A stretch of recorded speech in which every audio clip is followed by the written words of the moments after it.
Кажете кога може.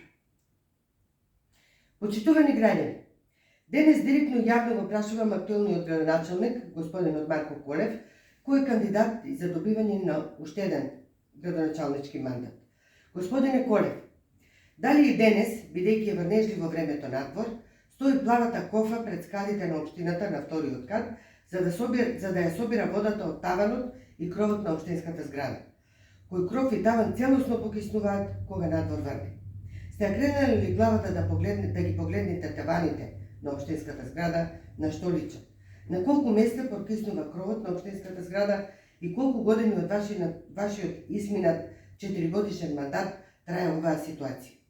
Нели е недолично да ви протекува кровот на општината, а вие ништо да не превземете? Каков домаќин сте ви? Каква слика оставате за општината на гостите кои доаѓаат по посета на општинската зграда? Во вашата програма предвидувате проекти кои коштаат илјадници евра, а вие во цели 4 години не успеавте да го санирате кровот на општинската зграда.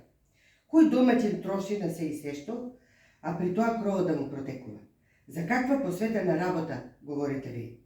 Господине Колев, било кој граѓани кој би влегол и би ја видел оваа ситуација, ќе се разочара во каква општина живее.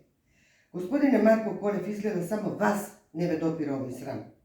Еве, почитувани граѓани, каков градоначалник имаме? Со желба пак да биде градоначалник. Ова е само една од низата причини зошто Марко Колев не треба да биде градоначалник на Белес. Загрижени граѓани се јавуваат кај мене за состојбата за улицата Благој Ѓорев, која веќе 5 дена е без улично осветлување, односно во мрак.